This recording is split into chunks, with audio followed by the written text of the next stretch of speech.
amazing. It was clash heads again. This is like Chaz Moskin and Cam Water. It's motorsport, but not as you know it. Test yourself and your everyday road car. Safe, affordable, but most of all, fun. And all you need is your daily driver. Experience the thrill of a sprint day. Race against the clock at a hill climb. Or test your reflexes with an auto test. It takes just 3 simple steps to get started. Get on the start line. Search Motorsport Australia Daily Driver today. Fishies in a row. They're here to make a point and to do Eddie proud. They fan out in the background as they come down to turn 1 for the first time. It all looks pretty good, 2 by 2. We'll stop the camera here. Oh, Eddie would be proud, mate. That was awesome run around turn 1. But, oi! Contact with the fishies. He's made it through. It doesn't look like Angus has made it, but Thomas Freeman's made it through, and Angus is going to suffer the crowd coming through there to be able to turn his car around. I love riding. It's a real social thing. There's a great bond between riders. Every weekend I look forward to getting out there. It's a freedom like no other. Riding to work is a great way to start the day. Shannon's insure all types of road bikes, not just classics. They offer features riders really want. It's why they're one of Australia's leading motorcycle insurance providers. Whatever you ride, whatever you ride, Whatever you ride. ride with Shannon's. Call 134646 for a quote. And they are off. It was a good start from Dylan De Bono. I think Phil Vella got a great start there in the background as well. You can see already cars going 5, 6 wide as they're trying to find any semblance of space. They come into T1. So far we've got 2, 3 wide as they snake down. It's Michael Pelcher that's got around Dylan De Bono. A couple of cars going wide there. Was that a bit of contact in the back? Scott Pocock caught up in that, I think, there, buddy.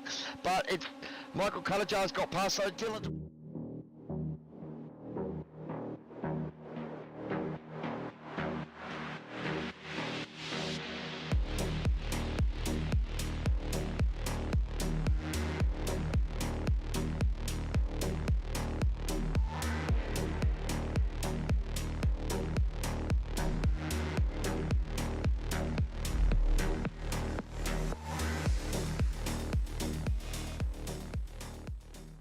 Light is coming out and we're about to get going, and we have a green light and a very slow start for the 86s, but they are moving out there on the grid. It would be very interesting to see exactly which driver can capitalise on this first lap.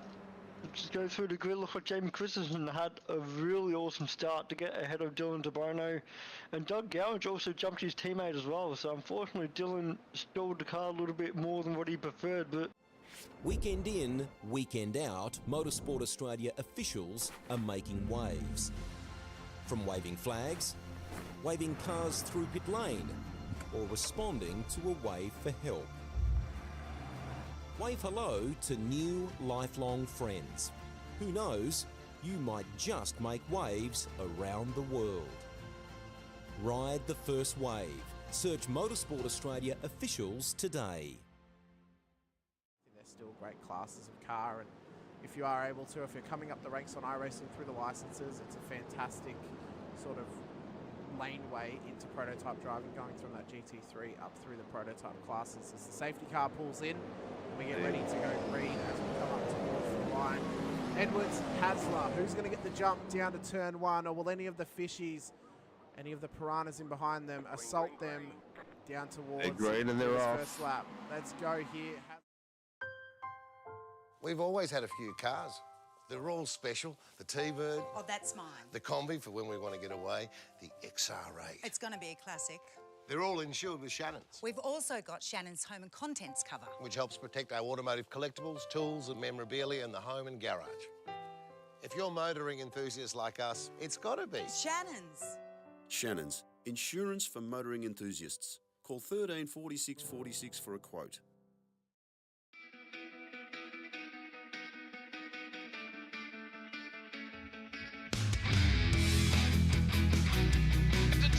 This is amazing. It was clash heads again. This is like Chaz Moskin and Cam Waters. Almost the same situation. Better contact going down the hill. Sam Noble wants to snip on Dave Coleman now. Sam Noble's bottle right now because tell you what, Bruce Tanak and Jamie Dyson just absolutely drove away from us. Hayden trying to go around the outside. This is where he could have just sent it up the inside, but he hasn't committed, which is fair enough. It's very scary out there, ladies and gentlemen. Let's see if we get a good run. Dodd's just absolutely think about it. It's a really nice move. Blake Delaney had to move out of the way.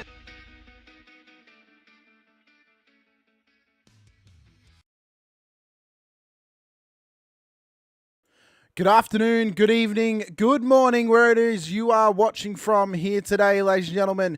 It is the return of the Motorsport Australia official series of the Shannons GR86 Nationals here on SRWtv.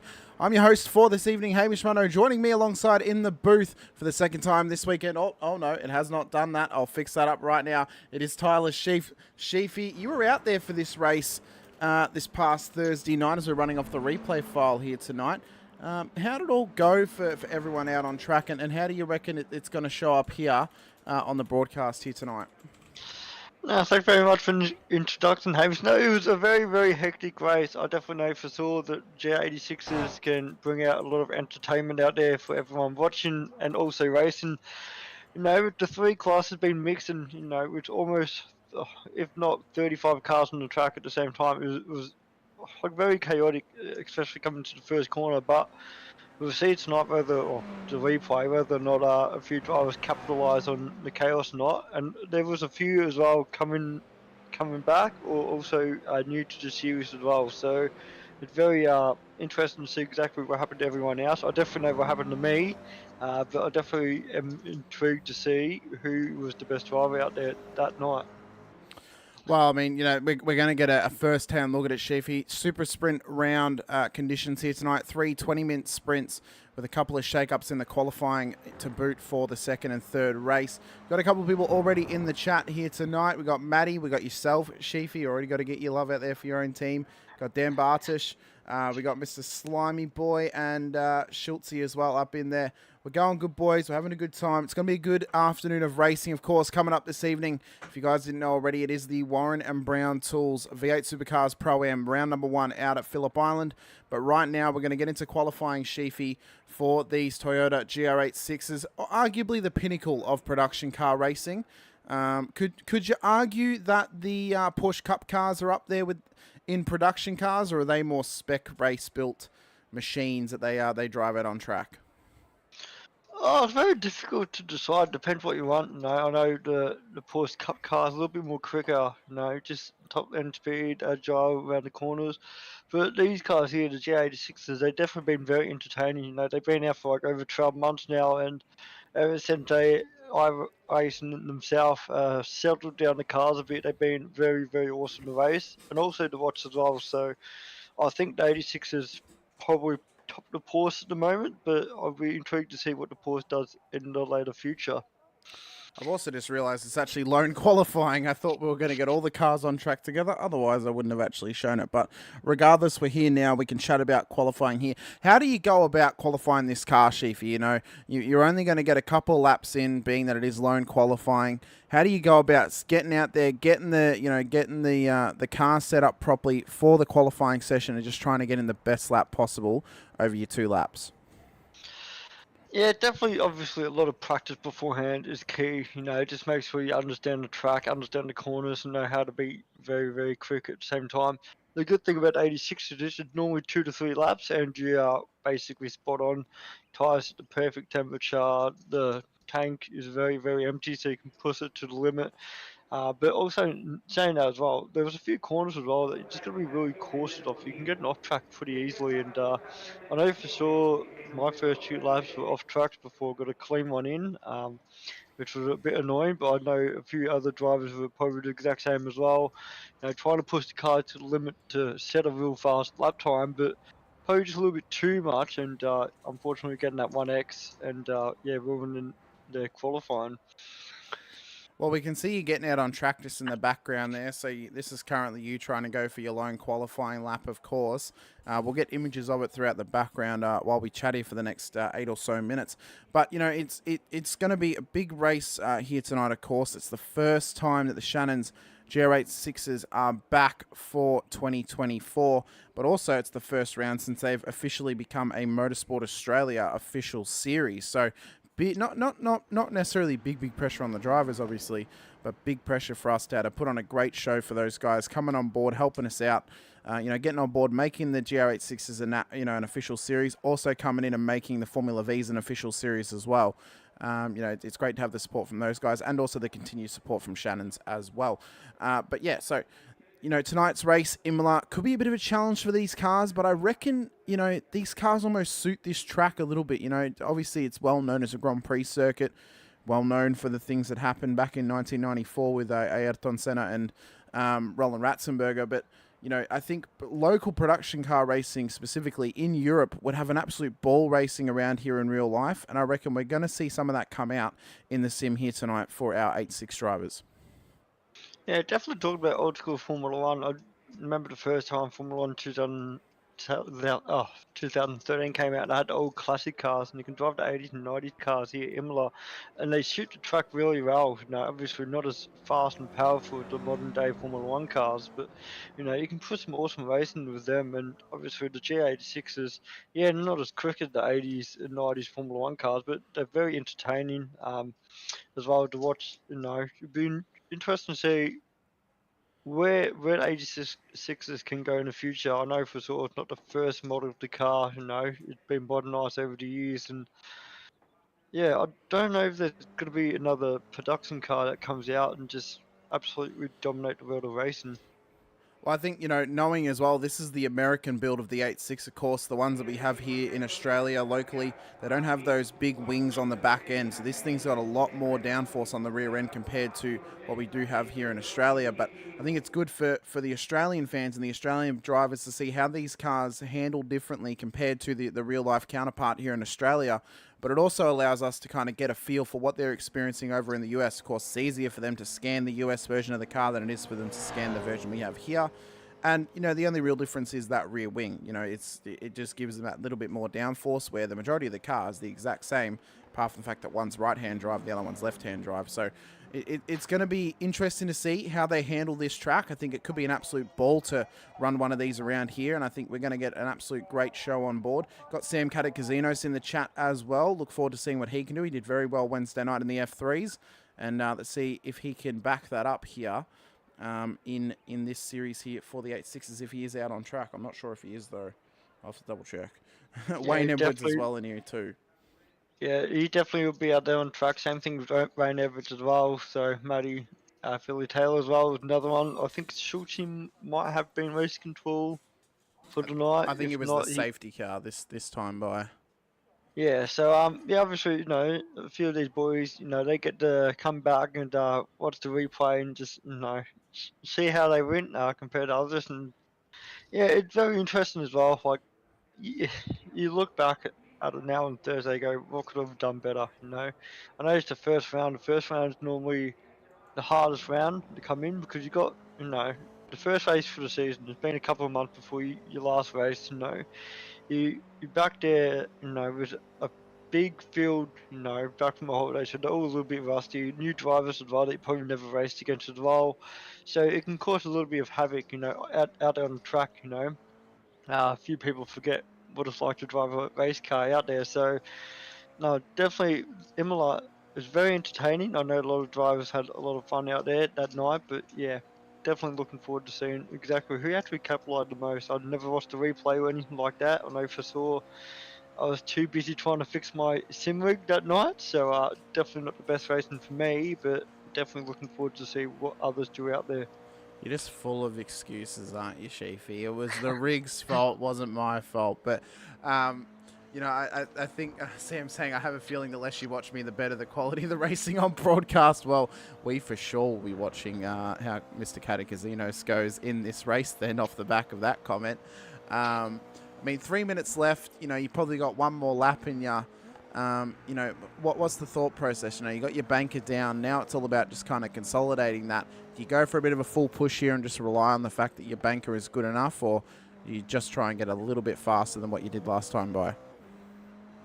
Definitely for me, I was just trying to readjust to the car. It was the last minute, can I race? I know for sure I was supposed to be in the broadcast on Thursday night. So for me, at 6 o'clock at night to be setting up a brand new rig, and all of a sudden I got to wrap it together and pull everything back together. I just had to try and keep a nice clean lap. I know for sure I'm a very momentum driver, so the more laps I do, the quicker I get.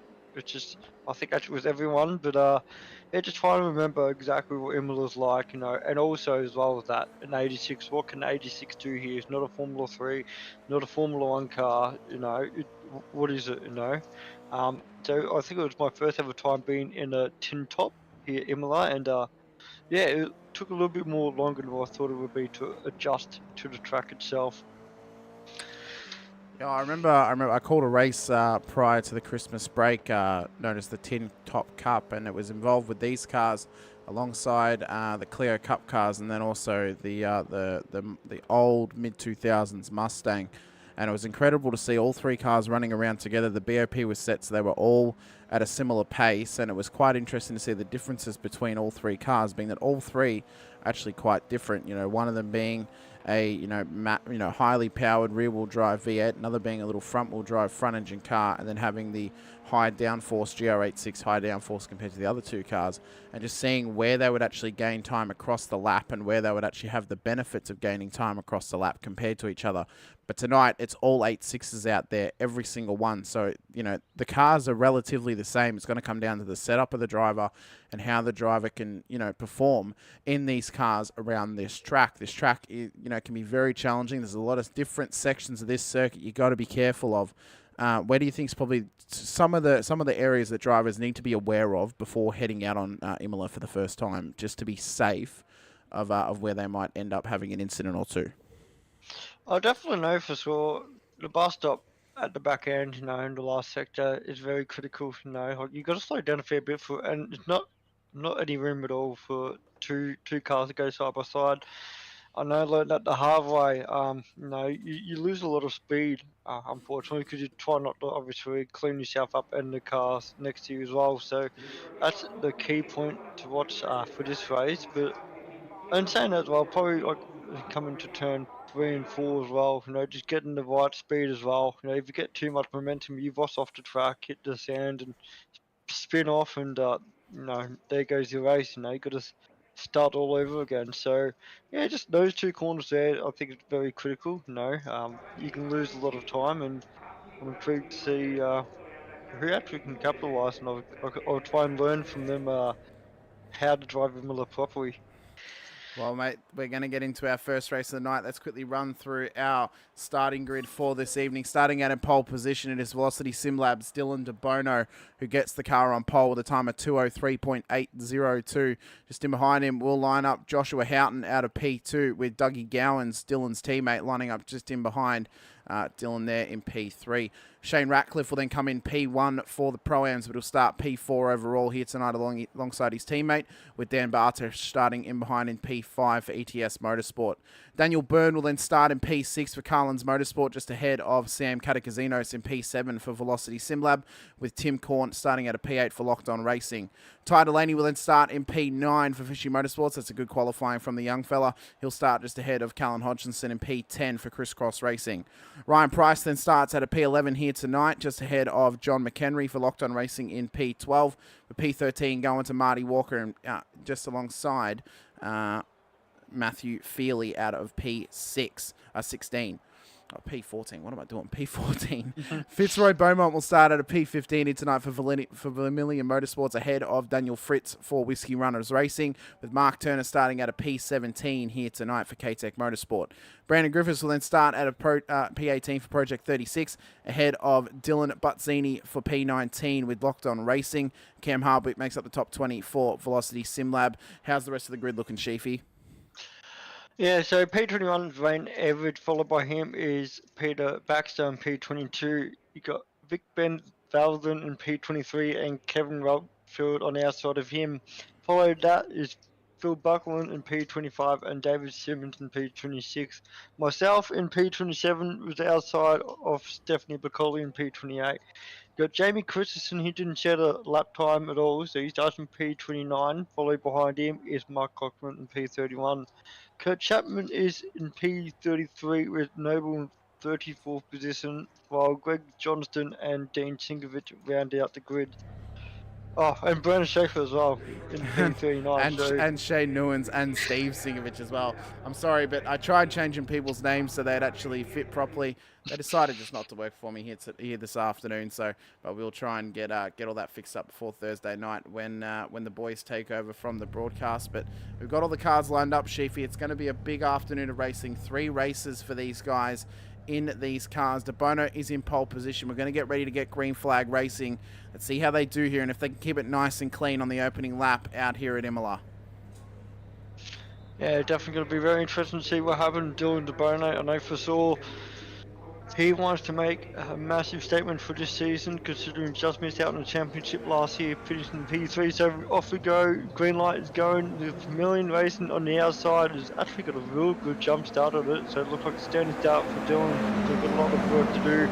Got Dougie Goward in P3 as well, just following suit, and a few other drivers as well. Capitalising on a few positions here, but it was a very, very clean start from the front runners. We don't see any contact so far. Good to see Ty Delaney in the Lightning McQueen car again. You can spot that from a mile away, but see a couple of these drivers here side by side. Is that not Shane Ratcliffe, brand new driver for Velocity there? Just unfortunately already lost a position there from the get-go, but he's still up there battling out with Dan Bertuz right now. He's had a real good start, and that is Dylan De Bono going really wide there, going into that corner. So unfortunately he lost another position there, and Dan Bertuz now on the back, and there's massive contact. Oh, there is two. There is two. That's Dylan Bazzini. He's off the track there on the inside. Peter Wilkinson as well as Ryan Price. These guys have all been involved in the incident. Looks like they're all rolling away though, so it does not seem to be a safety car just yet, Sheafy. As you look up the front, Houghton still leading the way. Dougie Gowans though now into P2. Dan Bartish and Shane Ratcliffe in 3rd and 4th. Daniel Byrne up to 5th. De Bono is down 5 spots and in P6 at the moment. Not what the Velocity Simlabs driver would want off this race start here on lap 1. Yeah, definitely not, considering that Vermilion is a very, very dominant team out there on track, especially in 86s as well. But yeah, just losing a few positions from the get-go, it's not too bad. You still got 20 minutes to try and recover from it. But, you know, the further you battle with the cars around you, the further ahead the cars ahead will just drive by. So Dylan here just trying to capitalise on the mistake for the car ahead of him, but it hasn't worked out, unfortunately, and still stuck behind him coming across the start-finish line. Phil Buckland has parked that Apex Esports League car up off the exit of the chicane. What has happened to him here? Let's quickly check it out. See what he's done. He's come through the chicane, Sheafy. Tried to, and he's just straight lined it, nowhere to go. And then he's just pulled it up. Gotta be really careful with curbs. They can rip the bottom end out very, very easily. I know for sure Lime Park is a massive, massive culprit of a track. If you hit the curb the wrong way, it does destroy the car. So unfortunately that looked like that his race is done for now, but there's still 2 more to go. So, which is good news, as we see Dylan De Bono putting a lot of pressure on Daniel Byrne. Done an awesome job last season coming into the 86 for the first time, and Dylan have the inside coming to turn right and made it nice and clean and efficient as well. So now he's just going onto the back of Dan Bertuz and try and recapitalise to go back onto the podium. No worry, ladies and gentlemen, the timing tower will fix itself once we start the next lap, because we are running on a replay file. Every time I want to click on a replay of something, I have to reset the event. I'm trying to think what it's called, the event recording on SDK, so it kind of screws up the timing tower for a moment, as Stephanie Piccoli has just dropped out there off the back of an incident. But we're now back up the front here. Joshua Houghton leads the way to Dougie Gowans in behind him here. Shane Ratcliffe out of P3, Dan Bartish P4, and then Dylan De Bono is in P5 at the moment. Daniel Byrne has lost out a couple of spots here off the back of possibly a slight mistake, possibly a bit of pressure from De Bono ahead of him. But we know that he's quick. He's quick in an F3. We'll have to see how well he can do here, although he seems to be having problems. He is dropping spots massively right now, Sheafy, and he is coming outside the top 10 in a mere matter of moments.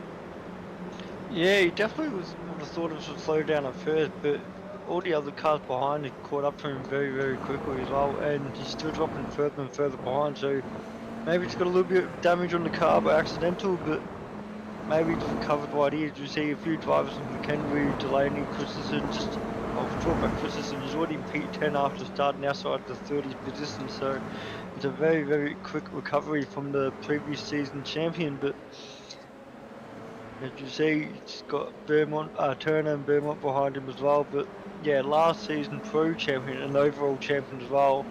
He decided to have a little bit of a challenge by looking into the first race. I'm not too sure if he had a mechanical issue or internet issues in qualifying, but so far it's worked out for him. So now the timing tower is finally fixing itself here, but as we can see here, where is far down, might be in the main lane possibly. Timing tower.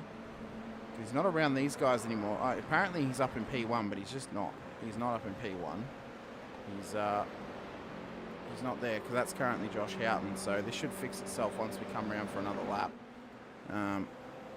But yeah, I think, you know, it's good to see we've had a relatively clean start, Shivy. A couple of little mistakes from some drivers, a couple of little moments as well, as it has just fixed itself. So Daniel Byrne all the way down in P31, and he seems to be in the lane and out of it pretty much at this point. So Houghton leads the way to Gowans, to Ratcliffe, to De Bono, to Bartage. That's the 5. Cornt, Delaney, McHenry, Christensen, Beaumont. That's the 10. And well, there's already a bit of a gap building in behind Houghton and Gowans back to Ratcliffe here, Sheafy. It's about 3.4 seconds from the leader back to P3, and he's just starting to roll away with it. But Ratcliffe doing well here for velocity in the Pro-Am class. He currently leads that, just a little bit further ahead of Dan Bartish, who's a little bit behind him down the road. Yeah, definitely the first race of the season. I know he's one of our fellow newcomers into the league and also into the team as well, so he's doing an awesome job in heat number 1, currently battling out in P3, but you know, he's still got all veterans involved, De Bono and Batus quite behind as well, young gun of Delaney as well, so they probably didn't have the best of start, but they definitely know that once there is clean air, they'll be able to battle very, very quickly. So yeah, like I said, the small little mistake can drop you behind, but the draft is very efficient. If you can draft in the back of a real strong driver, before you know it, you'll catch up to the car ahead. As we come round to start the 4th lap here of this race, 6 minutes 19 seconds, 6 minutes 20 seconds into the 20 minutes that we have here for tonight's first race. I believe all 3 races should be 20 minutes, being that it is super sprint format. As we continue on. So let's see if we've got any good battles happening in the background. Christensen and Delaney, the young fella, bringing it to the Vermilion Motorsports driver ahead of him here.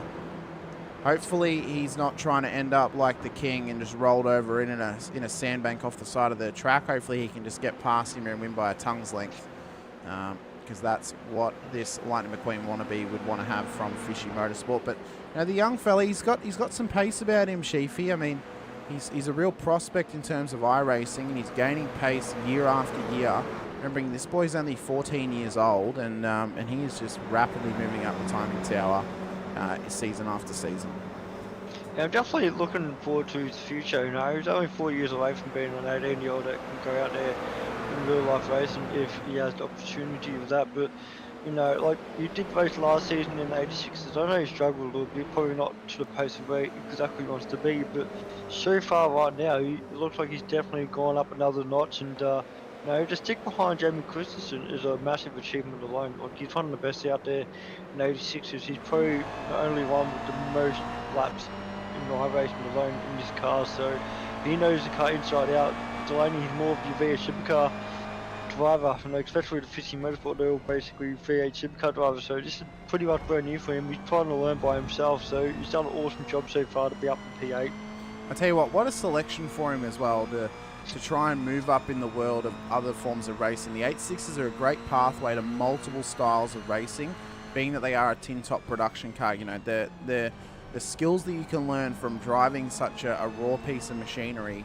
You know, it's not as powerful as a supercar, obviously, but this will help give him skills for anything that he wants to push forward in, whether it's GTs, whether it's prototypes, possibly even other forms of racing, such, you know, if he wanted to move up to a Porsche Cup kind of a car, or even any other form of production car. This is really going to give him a good roadway and a good roadmap into those sorts of racing. So it's really, really good practice for him. We have got Mr. Byrne in the chat saying he copped the harshest slowdown he's ever had and he couldn't clear it and had to serve a stop-go. So that was the reason why he was dropping so many spots early on in the race. That does suck. I mean, unfortunately, iRacing isn't the most perfect game. I know certain slowdowns I have experienced myself. I believe the game is either a glitch or just doesn't respond correctly on you slowing down. So, yeah, I feel for you, mate, and hopefully your race 2 and 3 is a hell of a lot better than what race number 1 was. But I don't know if it's Delaney. I'm going on the move for Christensen. That is very interesting. Like, you don't normally see Christensen being round up by someone else. He's normally the hunter, not the one being hunted. So Delaney's putting a lot of pressure on him there. So car 808, that is Daniel Byrne, is it? That is Mr. Daniel Byrne. So driver 808, of course, one of the more famous figures of the Formula 3 field. Of course, he won the Formula 1 championship last season in the Shadow Series that was run with the F3s all year long. And yeah, big old driver 808. He was a big member of coming into for a post-race interview. Won quite a few races last year, and yeah, having a good crack at the 86s this season as well. So a shame for him to get such an unfortunate slowdown. I know this track can be quite harsh for its slowdown sometimes, and yeah, just copped a bad one at that rate. And as you said, Sheafy, hopefully he can have a better run in race 2 and 3 here tonight. Yeah, definitely that is the case for a fair bit of drivers as well. I know there's certain personnels out there that just got caught in a couple of havocs out there, but see Dougie Gowans has turned round. He was battling for P number 1, now all of a sudden he's facing the wrong way on the track, and is he going straight into the pits as well? He is too, so... I mean, yeah, you'd have to sitting there. I mean, as he's just dropped off the screen as well. Jeez, that's very unfortunate there. I knew he had a little bit of a rough night. I was in the call with him, but I didn't realise that was that rough there. It's only halfway through the race and already dropping down the pecking order as quickly as you ever do. But now that promotes De Bono and Ratcliffe onto the podium in P2 and 3, and Korn and Bertuzzi up in P5 as well. So yeah, that's very unfortunate there for Dougie. You definitely know for sure that he had a real tough season last season and wanted to start off with a big bang, but yeah, unfortunately he's still dropping down the order there, so something severe must have happened. I reckon he's actually disconnected as well. He's come in the lane, he's dropping spots. Surely that's a disconnection for him here, because it's not actually classifying him as in the pits. He's classified as still on track, so I'm not sure. He might be out there again, but his time's not really moving too much. Let's have a look here. Yeah, he's on track, back out on track. So Grandpa still going along strongly here, trying to make up those positions that he has now lost. So well, that's a very interesting livery there on Mr. Simon's car, just ahead of him, isn't it? Yeah, it definitely is. It's a very unique looking car as well. But just if I can get a little bit of a closer look, I would love to see it. But no, it does look all fast in that one. I do like it. That's a real production car look, that one, isn't it? You know. Oh, definitely correct on that one, especially with the sponsors on the rear bumpers as well, on the left and the right there. Definitely old school, that one. I suppose, as you see, Dougie Gowan making a move on him, and a couple more boys as well trying to make a couple of positions as well. As you see, Badini is battling out with Chapman as well, and Simmons. Yeah, it is Simmons. That's who we're looking at the moment. That's the one we were talking about. We'll put it out there as well. If Mr. Simmons needs a livery, in case he wants to try and move into a more less production car look and a more international race series a look, or if he needs any help with any of that, then feel free to reach out to me, or I'm sure anyone else who makes liveries in the SRW community will be happy to put your desires onto your car however you see fit. And that goes out to anyone, not just him, anyone in the field. If you guys looking for a livery or anything like that, I'm sure the community will be happy to help you. I'm sure we got a lot of livery designers out there. All it takes is for you to ask, and I'm sure someone will be willing to help you out. So don't feel pressured to not ask if you want something done, or if you want some tips. Oh, see the move here. Look at this. Chapman and Simons inside each other there as they come through, or Simmons I should say that could have ended poorly for either of them. The Shockworks car makes it through. There. Oh, mate, that was a very interesting spot to go too wide into, I must say. 2 into 1 does not work very well at this track. Yeah, especially like I said, like the bus stop is obviously the bigger critical one. I mean, they can get away with that. If you're on the inside, you've probably got more of an advantage to try and get your nose ahead. But if you screw up the corner, you can cause yourself and the car on the outside off the track and cause some havoc. So, thankfully, that was very, very cleanly there. But it looks like Simmons is struggling now because he does got Bazzini and Wilkinson right behind him. And they're both just trying to pounce on him, but unfortunately Simmons doing the correct thing and defending really, really well. You can see it, the teammates trying to work together here to get the move done on Simmons. Down the inside, there's contact! Oh, straightens himself up, and off the track he goes, does the amateur. I mean, it was coming, wasn't it? It was coming, Sheafy. I mean, we could see it in the racing that was happening. Although, you know, you learn from racing around these types of guys, and he's out there having a crack, as I said, but that was an interesting one. I'll have to leave it up to race control and their decision based on that, but he's now got driver 808 Daniel Byrne right up his clack, and now he's trying to make his way back through the field as best he can after an unfortunate penalty, as apparently Josh Houghton is out, but he may have just dropped out for a moment here in the race. I'll have to wait and see what it is off the back of that one. Matty Feely now into P9, and Marty Walker into P10 as well. So we'll have to wait and see what the verdict is on Houghton and what the verdict is on that incident with Simmons, and I believe it was Bazzini as well, or possibly Wilkinson. So I'll have to wait and see what it is on that. Oh, talk about that, Taberna is also going down the grid as well, so I don't know if there's contact between first and second there, because now Ratcliffe is now leading and Christensen's up in P2 with Vertusen in P3, so something's definitely not correct here. Like, just obviously we see Taberna all by himself, there's no one behind him, no one ahead of him. It's just, he is apparently in the lead. Houghton has just loaded back in. You know what I think it might be, Sheafy? Might be my internet, mate. No, I was going to say, how many cars do you load in whilst you race? It should be 60, but like I said, my internet is 4G, ladies and gentlemen. I was going to say 60 may be pushing it a little bit for your internet. Maybe 40 might be the go for future, but yeah, I mean, obviously you saved the day by getting us the replay file, of course, and we appreciate it. I know a couple other blokes wanted that as well, so you were able to get us the replay and get us a broadcast. So let's check out how you're going at the moment. P25 up 1 spot in your division, but in P12 for your class as well. So you're struggling a little bit. You got Simmons next year, who we saw had that incident just a lap ago, but you're just trying to make some roads right now with your loose pedal box at the moment, and just trying to stay as clean and consistent as possible, I would assume. Yeah, definitely. It's one thing I do got to give credit to when you have like a malfunction with your gear. Like just trying to adapt and keep it nice and clean around you. Yeah, moving pedals are not fun. Like, even though you're trying to keep it nice and smooth on the brake and the accelerator, it starts tilting on an angle, then, it just takes one small mistake and not only will you take yourself out, but you might clean someone else as well. So, yeah, it's very tough out there. I know for sure, like, see Burns already up another position, and 5 seconds ahead of me, so yeah, just keep it nice and clean, try not to make too many errors, but yeah, just try and capitalise on anyone else's mistake. I find it very impressive that you are able to change down this gearbox without even moving the gear shifter there in the centre column.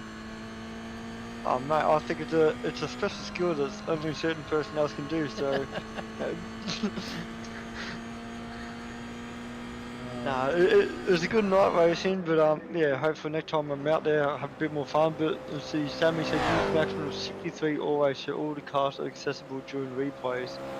Yeah, well, unfortunately my internet's not the best, but he probably plays around a little bit, but it's good enough to have a bit of fun here and there, but yeah, hopefully no more dramas in the replay. So that's interesting that Sam says that. I run 40-20 and I have no issues. Normally, when I'm live streaming, I normally have no issues of people dropping down the order, because there's normally a maximum of 40 cars, as you just run a little bit wide there, Sheafy. There's normally only like a maximum of 40 odd cars out on track, so I actually don't need to be loading in 60 odd cars. So, kind of just comes down to knowing what league you're broadcasting for and stuff like that. But yeah, I learnt by fire pretty much of how to set up my 40-20. I think mine is, it's either 40 like 32 or 40-20. And then my pits one is like 20-12 or something like that, because not all the cars are going to be in the pits at the same time. Yeah, no, that's fair. But like, again, there's never 63 cars out on track, and if you're actually running 63 and you don't have the internet to capitalize on it, similar to what Sheafy does, then you can have these little dropout issues, which is not your fault, Sheafy, obviously, but you shouldn't have needed to be the one that actually had to provide us with a replay for the race, but yeah, like it's okay when you're driving, but not when you're broadcasting. See Jamie Christensen down in P8, so he must have had a bit of an error. I did see him go into the pitch. After talking about that, he did get a black flag, so that is why he went into the pitch and dropped some positions. So that's very unfortunate for him, but that does allow his teammate to be not under pressure by his own teammate of Christensen, but just only 1.5 seconds ahead of De Bono. So as long as he doesn't make a mistake here, coming to the checkered flag, he should be alright. Yeah, well, he's only got a handful of corners to go, Sheafy. We are now over the 20-minute mark, so we're coming up to the checkered flag on race number 1 as De Bono has another little blip out there, and as he comes back in. I tell you what, we're full of Houdinis out there tonight, just a heap of disappearing acts. Hey, Sam, I believe you offered that to him on Friday, didn't you, to chuck him some spare coin to upgrade the internet? But as Houghton comes around the final corner, he will cross the line to take victory here tonight for race number 1 of the Shannon's GR86 Nationals, brought to you by Motorsport Australia. Dylan De Bono will come home 3rd. Shane Ratcliffe will come home in P4. When he makes it round to the line, he does indeed. He'll also take P1 for the Pro-Am class. Dan Bartish will come home P4 overall, P2 in his class, with Ty Delaney, the young fella, coming home P3 in class, getting a top 5 with Fitzroy Beaumont here in P6, but P3 for his class. Fritzy is battling it out at the moment, Sheafy, for the amateur win. He's got Bent Veltson in behind, trying to chase him down here for that lead in class, with Sopar a little bit further back from them, battling it out, trying to clinch something here, trying to claim that podium finish for his class here, but he's not quite close enough to battle for the win. Yeah, just trying his best to catch up to Fritchie, but Fritchie's a very good driver. I believe as a joke he said he'll put me names, and I don't think he's really a name driver, he's more of a Pro-Am driver, but we'll see exactly after week number 2 or 3 if he returns for racing. He might be promoted up to the faster class. You see Daniel Byrne recovering up to P19, so that's good for him.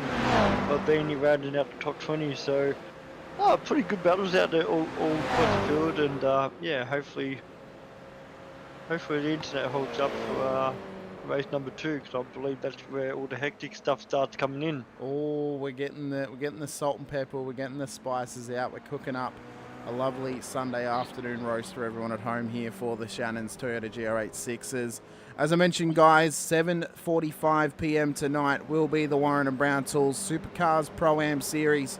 We'll be returning for round number 1 of season 1 of 2024 out at Phillip Island. We saw how much action there was on Tuesday night for the Supercars out at that track, and I'm so looking forward to seeing that action happen live once again here tonight.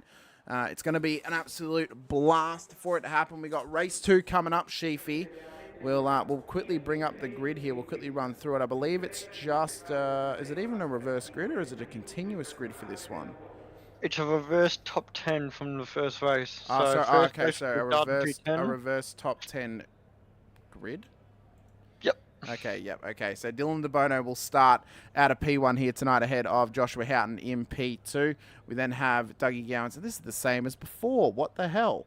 This is the exact same grid as race number 1. Why are we getting the exact same grid here for the consolation race?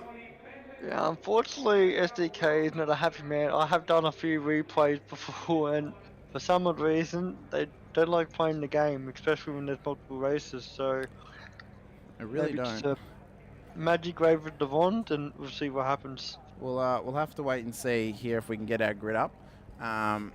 Sam saying, well, I'm glad you followed my instruction for race 1, Mr. Lot.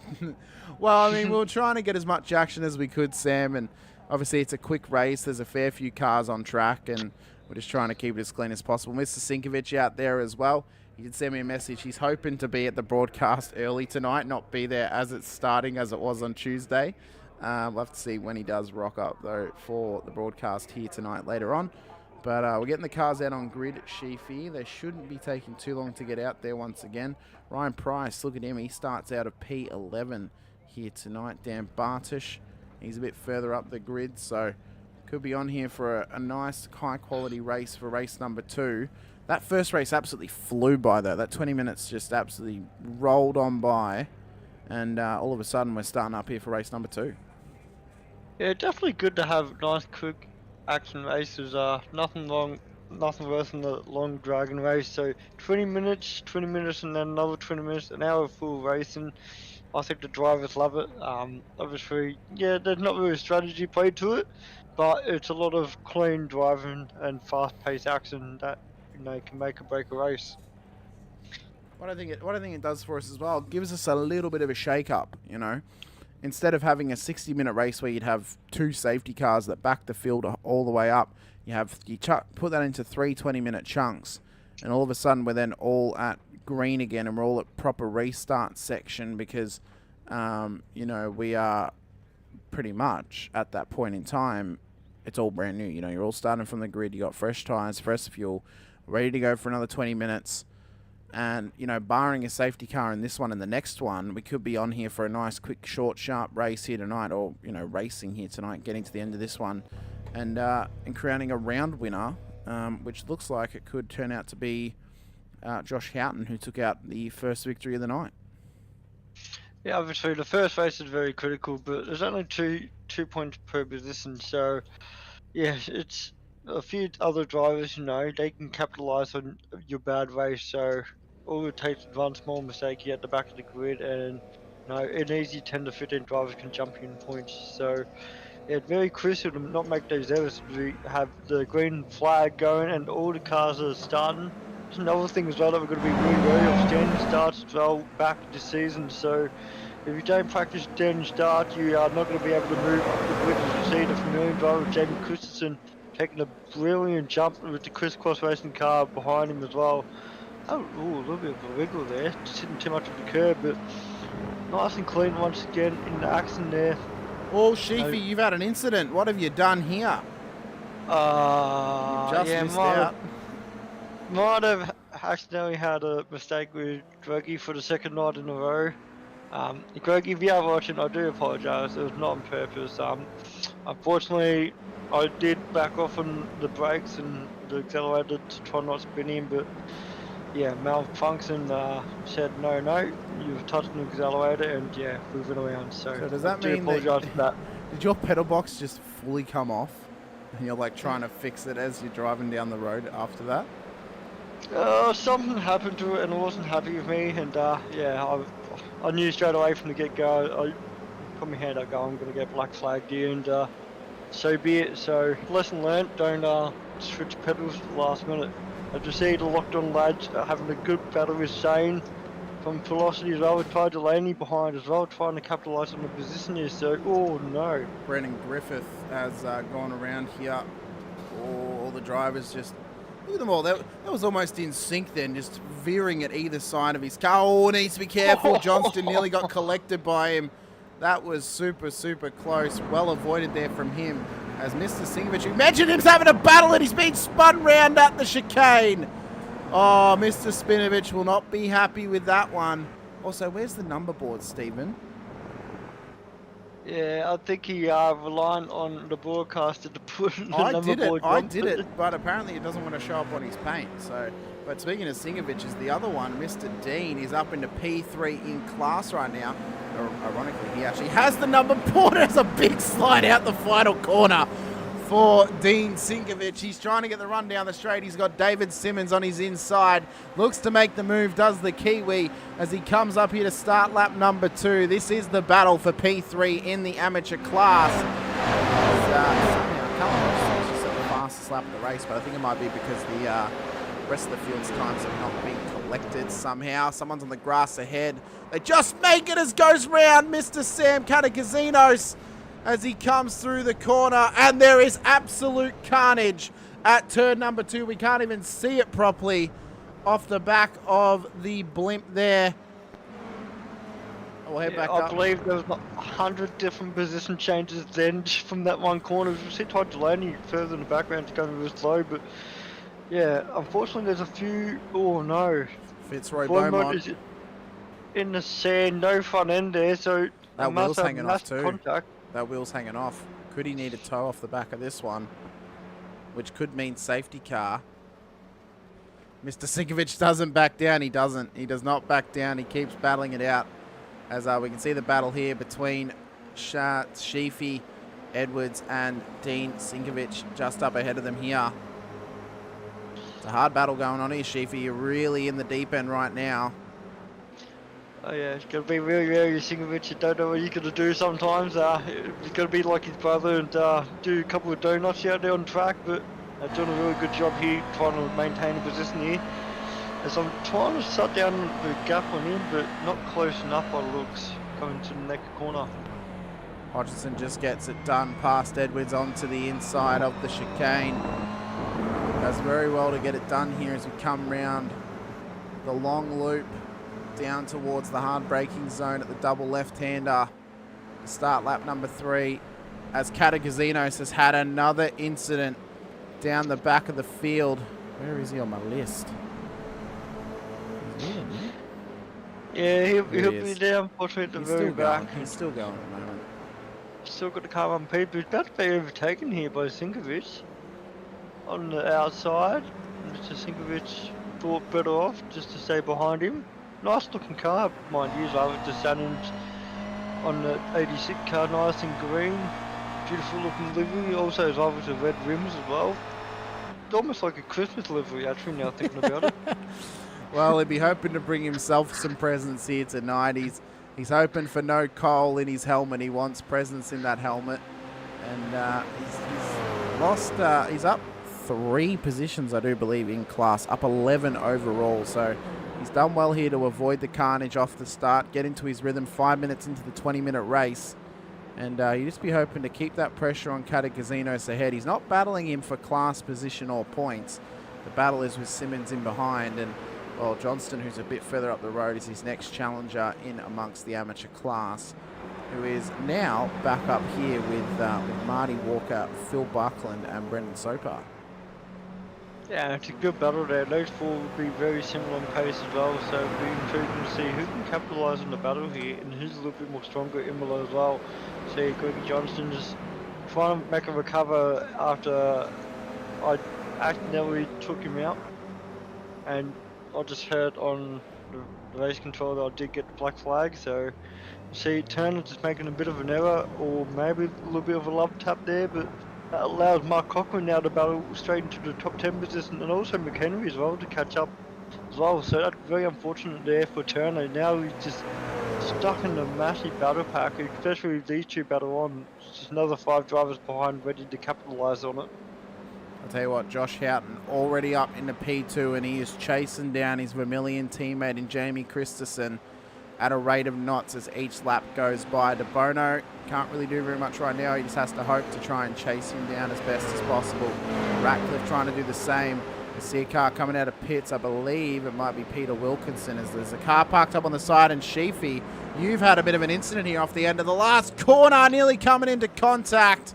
I believe this might be you trying to come into the pits to do your drive-through penalty. Was that what caused the incident, or was there a bit of contact there? No, just my pedals obviously, like I said, not bolted down properly after switching it, so I unfortunately lost a little bit of control, and bye-bye, see you later, the back end went, so yeah. Are we gonna have to change your nickname to Tyler My Pedals Sheafy now? No, I fixed it. I fixed it up. I got brand new pedals now. I just unfortunately couldn't get the brand new pedals working in time, so I had to do a switcheroo at 8 o'clock. But tried Delaney though, doing an awesome job going up the field as well. Burn as well. Now up to P8, making a move on Chapman, trying to capitalise now on Gowans for P7. He did get a massive slowdown in the first race. 40-second black flag penalty. Now he's up to P8 in race number 2, so definitely got the pace and definitely looking forward to see what he does for the rest of the race. There has been a change of lead just quickly. Christensen has let his teammate Joshua Houghton go here into the lead of the race. Daniel Byrne did actually get into the chats then and said before, had some good battles with Gowans. We seem to find ourselves battling a lot. Good fun. That's one of the reasons why I clicked onto him, because I assumed that he was actually coming up on the back of the grandpa and get ready to have a bit of a tussle with him.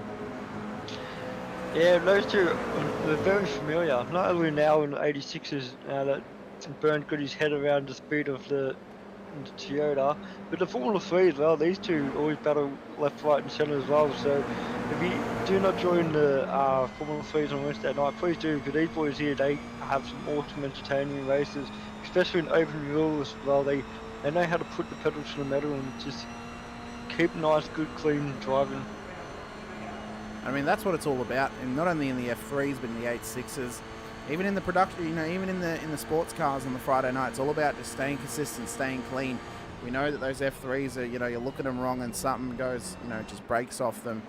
The 86 is a little bit more forgiving, being that they are an enclosed car, but even then, it takes consistency to get these things cutting consistent laps, lap after lap, and making up those positions. So it's, as I mentioned, it's a very raw form of racing.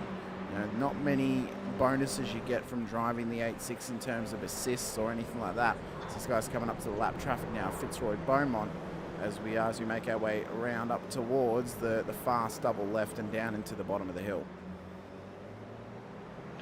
Yeah, definitely intrigued to see exactly what's happening at the front as well. You've got Christensen, Horton, De Bono as well, and Ratcliffe all battling out for the lead as well. So these drivers here, a couple of bit of net code contact with De Bono. I could see the gap there as Houghton just trying to survive here against him. He was dropping rapidly off the back of Christensen. I reckon there might have been a mistake going up to the top of the hill. De Bono tried to take advantage. Just a little bit of a push there between them. I saw the gap in between. Interesting to see what Race Control's opinion is on that one. But it's now given Ratcliffe a good run up into P3 as well in behind Houghton.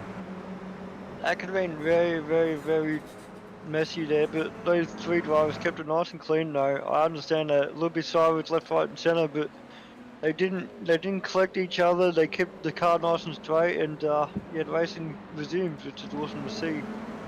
As we see, Horton, he, unfortunately my internet must not be able to handle his connection as he goes up and down the ladder board, but yeah, Ratcliffe, De Bono, Velocity SimLab trying to work as a team. Then you got your familiar drivers of Christensen and Horton as well, working as a team as well. So it's awesome to see the team battles, even though we don't have a team sim, but we get to see the team battles as well on the track, which is awesome to see.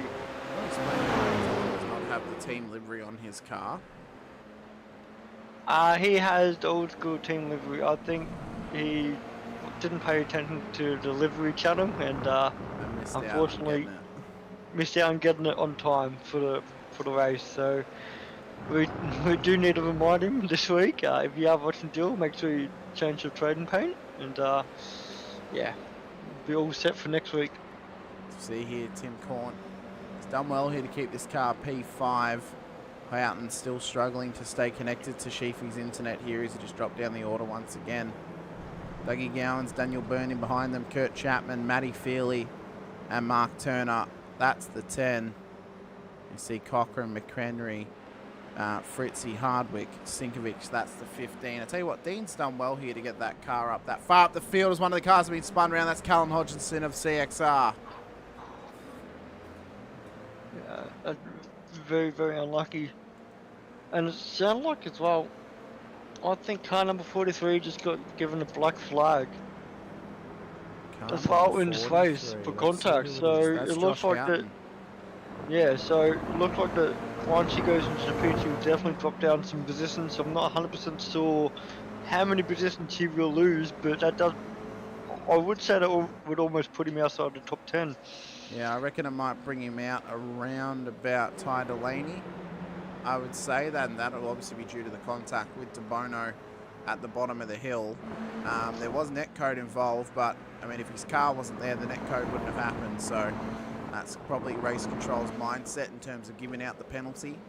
We see here Delaney still getting past these guys, gets up into P16, just trying to chase down Dean Sinkovic as Houghton comes in for that drive-through penalty, I do believe, at this stage of the race. But as I mentioned before, Dean Sinkovic done so well so far, up 21 positions, P2 in class at the moment. He had a good run Wednesday night in the F3s, and he's doing well here this afternoon for the 8.6s as well. Yeah, I definitely think he's been turning some heads around on the Wednesday and Thursday night with a bit of pace. We know for sure he had issues with the computer, and his brother still was with for a fair bit of time. So for him to come back for this season and have a fair bit of pace and be up there in the top 15, pretty incredible considering how competitive this grid is. I tell you what, Sheafy, I'm not minding this like late/mid-afternoon broadcast time slot for SRW. It's quite nice.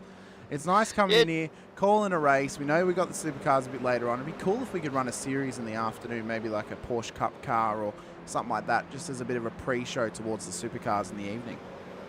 Yeah, definitely some early entertainment, especially for all the ladies and gentlemen out there that might not be able to do anything fun on a Sunday if they're bored. Just they want to turn their TVs on, put the YouTubes on, and sit back and relax and watch some racing. I reckon it'd be an awesome idea. Just make it a fun Sunday, you know, a fun day. Well, that's if you want to call it that. That's it, mate. You know, and as I said, yeah, you know, get a bit of a precursor series going. You know, whether it's the Porsche Cup cars or something else, maybe even some GT4 action or something. You know, just something that's, you know, not the supercars. Obviously, we don't want to run 2 supercars races in one day, but just as a way to introduce another racing series, and it's a Sunday afternoon race, so we still should be able to get some good numbers for it. Maybe there needs to be some discussions in the background with the admins to get that stuff worked out, because it could lead to some very interesting television and vision coming forward for the ladies and gentlemen at home. As you see, Ratcliffe is currently, I believe, P3 once my internet decides to be happy dandy. I believe it is P3. I believe it currently runs Christensen, De Bono, Ratcliffe. That's the podium. We could save replays on Thursday and then call them on Sunday. Although the live broadcasts are a little bit easier to run. Yeah, because we can actually get the replays. You know, we can look at replays properly. We can go back and look at them. We can go back to live, where replay files are a little bit finicky here through SDK. You know, they're not so bad. I broadcast off a replay file every single week for vets, but yeah, it takes a fair bit of work to make sure you've actually got a replay file that works to absolute perfection for a broadcast like this. And you know, obviously, you know, Sheafy, you brought yours in pretty much last minute for us, and you know, it's working to what it needs to work to. But like vets, for example, I spot the race on Thursday night for my team, and I make sure that my replay is actually going to be up to broadcast standards before going to broadcast, because it just makes it easier for me than, you know, not having it set up correctly. But you know, as I mentioned, not your fault, obviously, and you've done us a big solid here by getting us this replay this week. Yeah, but what's incredible is under 4 minutes to go now, so the battle's still on left, right and centre all the way through the grid, you know. Christensen is leading the pack by a fair chunk. As long as he doesn't make a massive error, he should take it home for heat number 2. But Ratcliffe, Corn and Gowans still battling out as well. They still got to do the right thing, try not to make any errors out there on track, because there's a lot of pressure behind him, especially Byrne. He's doing an awesome job sticking on the back of the Velocity just number 7 car. Normally it's 07, but it's 7 this season. He's doing an awesome job sticking right behind him, and I think Dougie there is having a bit of fun just driving against Byrne. They cross rivalry in the F3s, and they get to do it once again on the Thursday night. I'm quite surprised, because he actually had the 07 on the car before we actually applied the number boards, and then the numbers now are obviously. So I believe he's actually supposed to be running 07 as Byrne wants it round the outside. Gowans defends the inside nicely here. So this is kind of an opposite running compared to the F3s. Obviously Byrne is very adapt to the F3, where now he's having to get used to this car. He's having another little dropout here.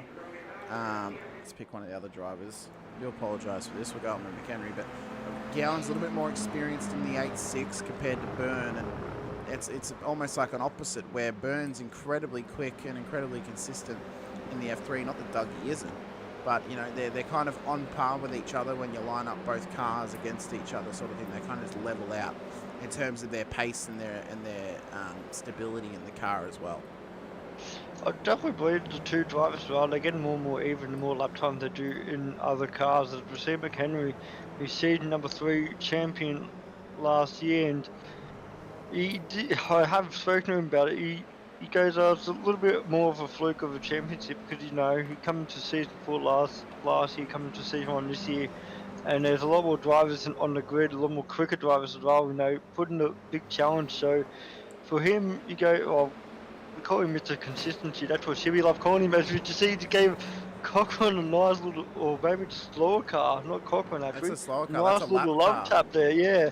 I think he's just letting him know that, you know, you've got blue flags. You gotta allow me to go past when I go from him. He's defending position right now, right? Which blue flags, people sometimes get confused with. Blue flags means that you don't have to necessarily pull up and let them go, but if they go for a move, you cannot defend it, right? You cannot defend like you are racing them for position. So Fitzroy needs to be a bit careful here in how he's defending this, because he could actually cop himself a penalty as he is a lap down on McHenry in behind. I think it's one thing as well, anyone out there, no, I understand that you don't want to just slow down and just let everyone by. I know that's not a good way for you, but when there's two cars battling around you as well, especially for position, it's probably best just to stay out of their way and let them do the racing. I know it sucks and stuff like that, but during the, you know, race number 2, you know, round number 1, obviously the newcomers into the series, so you'll probably learn later on going, yeah, I know you can be quicker than them. See him right? You can see the carnage ahead of him as well. That was Wakefield off track. I mean, Beaumont is a pro class driver, so he is around the same class as them, but he's out of position, right? So I understand he wants to race him, he's as fast as them, but is he really going to lose out that much with 10 seconds to go in this race by just, you know, letting them get past him and he can just slot in behind and save a bit of fuel? Because he's defending right now. He's defending like he is battling for position. Yeah, I mean, like I said, it's something that you got to be really careful with, because you can get penalised for it. I know for sure, blue flag, it is in the rule book.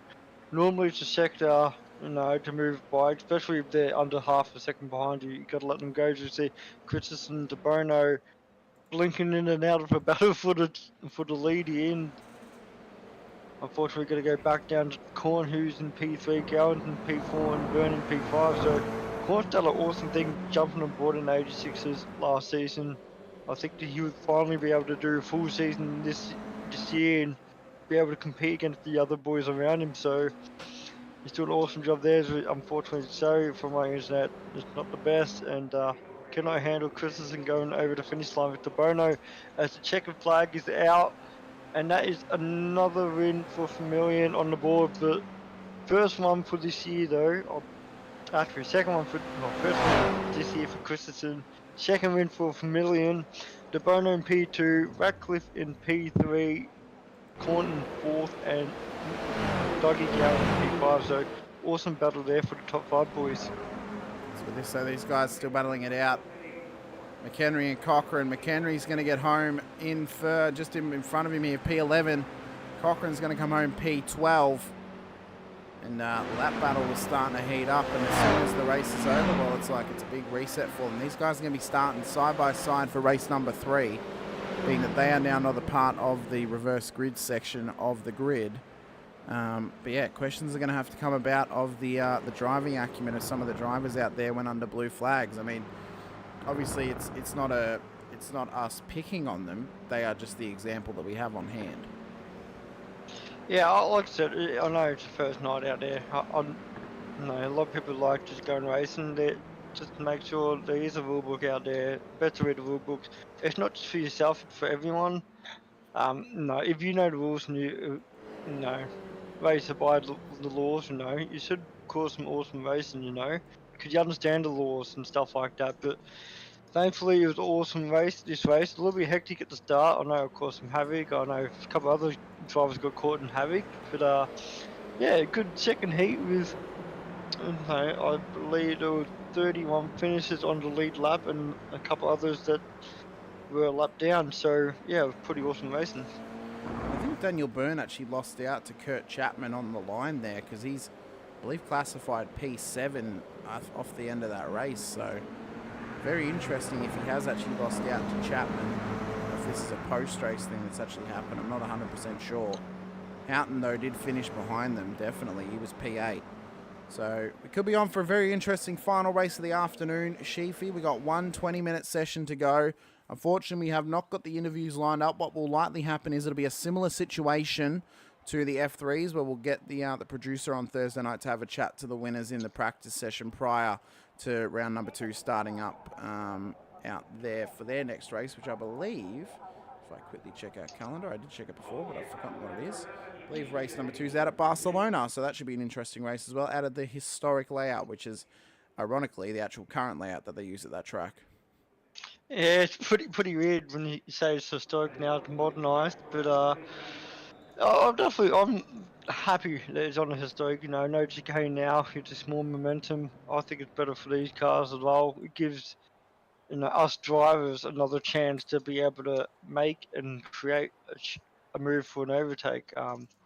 Nothing worse coming to a chicane, go side by side. Someone hits a little bit too much to the curb, upset the car. Love to tap the car next to them, upset their car and spin out, and then everyone else behind got to try and dodge them like dodging cars out there. Obviously it's something that we'll get better along the way, but I'll go through the grid. So it was Jamie Christensen that did take out the win, followed by Dylan DeBono and Shane Ratcliffe. Tim Court finished P4, followed by Doug Gowan in 5th. Daniel Byrne was in P6 with Kurt Chapman in P7. Joshua Horton in P8 and Matthew Feely in P9, with Mark Turner rounding out the top 10. John McHenry was in 11th, followed by the battle with Mark Cochran. Cam Harvick finishing in P13th, followed by Daniel Fritz in 14th. Dean Sinkovich was 15th. Welcome back, Dean. That is an awesome race from you, up 11 positions, followed by Ty Delaney in 16th. Dylan Budlini in 17th, with Wayne Everidge followed him in 18th. Callum Hodgkinson 19th, and Dan Bartus rounding out the top 20. You see there, P21 went to Sam Catacasinos for Velocity Sim Labs. Phil Buckland came home P22, just ahead of Peter Wilkinson in P23 and yourself, Sheafy, in P24. David Simmons comes home in P25 ahead of Brendan Soper in P26, with Stephanie Piccoli finishing out in P27 for Apex Esports League. P28 went to Steven Sinkovich, so Dean now goes, I believe, 2-0 for the night against his brother, with Greg Johnson coming home in P29. P30 going to Murray Walker, wow. P31 going to Vic Bent Veltzen. P32 going to Fitzroy Beaumont. Kevin Wakefield comes home P33. Ryan Price, P34. Brandon Griffiths in P35. Race controllers then just in behind them, as some of the people have not actually made it to the grid at all here tonight, including Shane Newens and Marty Noble. So we've got a bit of a break here now, Sheafy. About 7 minutes of this warm up to go. And then we're going to get ready to go racing once again here tonight. We'll go on board with some of the drivers possibly. You know what? Let's go on board with Mr. Sinkovich. We'll follow him around for a couple of laps. We will return before the end of the warm-up session. We're going to go stretch the legs, have a bit of a drink, cool down on this hot Victorian day, and we'll be back very soon.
All right, ladies and gentlemen, we are back. We've cooled down. We've got the air cons going, got some cold drinks in hand. We've got another 20 minutes of racing to go here tonight. We sat on board with Mr. Sinkovic and Mr. Feely as well for that little warm-up session. I was feeling a bit warm, so I thought, well, I'm actually going to have a bit of a cool down in that 10-minute period. I was absolutely sweating it out before I was able to open up that door, Sheafy, but it feels good to cool down now before the hot action we got coming here for the final race. Yeah, definitely a nice sunny day down here in Victoria, so if anyone out there, make sure you have plenty of liquids in you. Slip, slop, slap. Make sure you're in the shade, you know, try not to get sunburn out there. And not just in Victoria, but everywhere else in the country, you know. Just be wary of the sun, you know, try not to cause too much damage to your body. And but also, I'm not saying don't go and enjoy the outdoor world where you can touch grass. I know a lot of people don't like touching grass, but no, it's good fun out there, beautiful day. Mate, I saw a heap of people going to the beach today on my socials and stuff like that, and I'm just thinking, I went to the next town over to go to Kmart about 2 o'clock, and I was like, man, it's so hot. I cannot wait to go home. And this was when it was like 32. Like I did not do the heat very well. I don't mind a nice 30-degree day with a bit of breeze. That's fine. Anything over like 32 without any breeze at all, I'm sitting inside all day, and I'm having the aircon going. Yeah, I'm more of a winter man, so anything cool. I wear shorts and t-shirt all year long, mate. So when you can wear shorts and t-shirt in winter, you know it's going to be a very hot summer, and you'll melt like an ice ball. Oh, mate, that's exactly right. I tell you what, Wayne, I see your comment there, mate. Really appreciate it. I'm going to send you a photo on Discord of what I have to deal with in SDK. This will give you an example of how producing this show works. And it's not even everything, but it's just what is in front of me right now as I produce the show, as we get ready for our feature race of the night, or of the afternoon, Sheafy, really. 20 minutes. We've already had 2 big 20-minute runs already. Had 2 different winners from the same team. Going to be an interesting run here tonight as all the cars start to grid up. Yeah, definitely. As we see, Doug Gowans will be starting on pole position. It is the top invert 5, so that is why he's starting on pole, followed by Tim Corn on the outside. Shane Ratcliffe starting in P3, followed by Dylan DeBono in P4. Jamie Christensen, last year's champion in Season 4, is starting in P5, followed by Daniel Byrne in P6. Kurt Chapman is in P7, followed by Jocelyn Horton in P8. Matthew Feely in P9, with Mark Turner in P10. John McHenry is starting in P11, followed by Mark Cochran on his outside. Cameron Harvick starting in P13, followed by AM driver Daniel Fritz. Dean Sinkovic is starting in P15 with Ty Delaney in 16th. Dylan Baldini is followed, starting with Wayne Everidge on the outside in P18th. Cullen Hodgkinson and Dan Petus round out the top 20.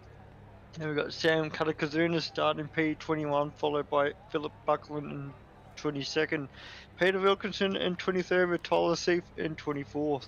David Simmons and Brandon Soper are battling out in P25 and 26th. Stephanie Piccoli is starting in 27th, followed by Greg Johnson on the outside. Marty Walker is starting in P29, yeah. So it's a long line here. 29 with Vic Van Velden in P30. Fitzroy Beaumont starting in P32nd. He definitely wants to work his way up in this race, followed by Kevin Wakefield in 33. Then we've got Ryan Price in 34th, with Brian Griffiths rounding out the field. Good job, mate. Well done. Well done running through the field there. Yeah, tiny little Texas, long boxes, hard to keep track of who's where. Yeah, I know. It's sometimes it's a struggle, for sure. But we're gonna get ready to go racing for one final time here on the Sunday afternoon for the Shannon's GR86 Nationals Motorsport Australia official series, ladies and gentlemen. 1 to go, and who's gonna get the jump here off the start? And who's going to get the run that they need into the start of this race? We've already seen the first 2 absolutely fly by. It's Gowans on pole. Can he keep P1 as he makes his journey through the first sector of the circuit? We wait for the revs to rise and get racing for the final time here tonight. Yeah, just green light, everything's all going. Doug Allen doing an awesome job with his start, followed by the million driver Jamie Christensen already gaining one position. They've got two coming into the outside of turn number one. He's trying to make it 3 positions before turn number one, and you see he's putting a lot of pressure on press on him, and one of the lock-on driver made it capitalise as well, so he's already up 3 positions from the get-go. A few other drivers working their way up on the field as well, with Radcliffe and P17. Unfortunately, he's lost a fair bit of position, but Philly Taylor right behind as well, and P8 he's doing an awesome job in the crisscross racing as well. So we've had a couple little movers and shakers within the 10. We're still rocking and rolling here as we come round to get halfway round here, the first lap of the race. Gowans leads the way still to Christensen, who will put the pressure on the old fella from Velocity Sim Labs. Tim Cornhill will be trying to keep the pressure on the back of Christensen as well. There's been some incidents down the back of the field. I do believe Greg Johnson's been involved, as well as Budzini, who has dropped off the cameras, unfortunately. But back up the front, it's an intensifying battle between these two boys as they try to crisscross their way throughout the rest. You see parking up right behind Gowans as Christensen goes for it round the outside. Not quite close enough this time by down at the chicane. See, he's just parking a 10 up behind him, Sheaf here. Today would not be a day I'd want to go camping because of the weather, but Christensen must be really eager here just to get by him. Yeah, he's definitely very, very eager to make it back-to-back wins. As you see, Doug Gavin gone a little bit wide there, but unfortunately Christensen just didn't capitalise that and got stuck behind him, but thought maybe next corner. He's definitely very strong into turn number one, so he's technically on the outside right now, but he does get the inside line coming into turn one. Tim Court is in P3 with the boat in P4 as well. As you see, Doug Gowan just unfortunately looks like he's about to lose. He makes into turn one, got to be real careful. Oh, there's contact!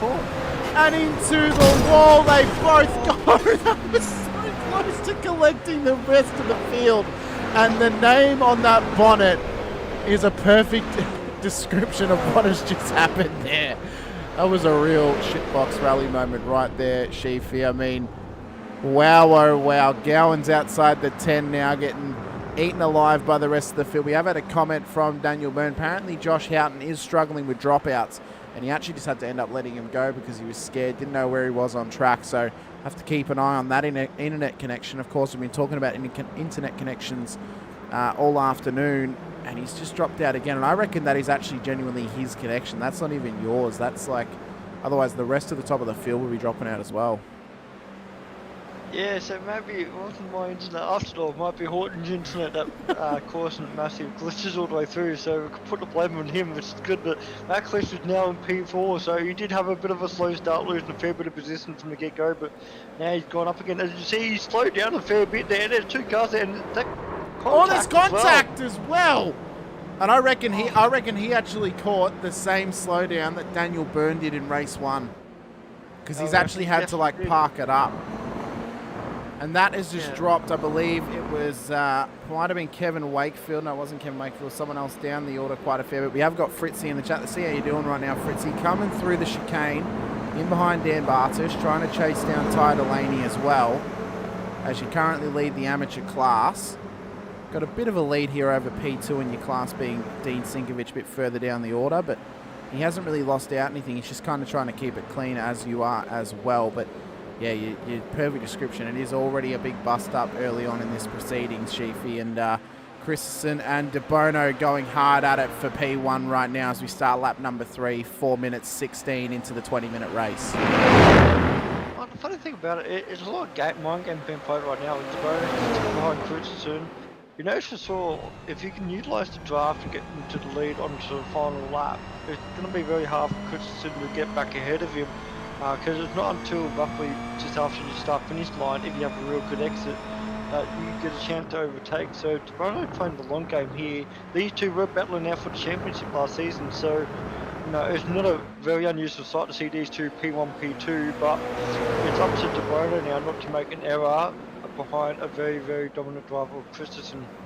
Could we see a third different winner of the night, or will it be a Vermilion Motorsports lockout with Christensen hoping to take a second win in a row? He won the second race, the consolation, and he wants the feature win too, but De Bono will do anything in his powers to take that possibility away from him, as Christensen having a bit of a blip as well. Could just be a Vermilion thing. Maybe they need a new internet provider.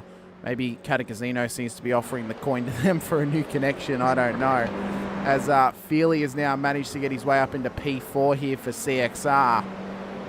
He's done a good job so far. These boys got some strong drivers in their team. It's been heavily documented. The sort of relationship I was about to say with Miles Burgess that I've had in the past with our history of racing is we've got a big pile up already. That's Fritzy that's been spun around. That's McHenry as well.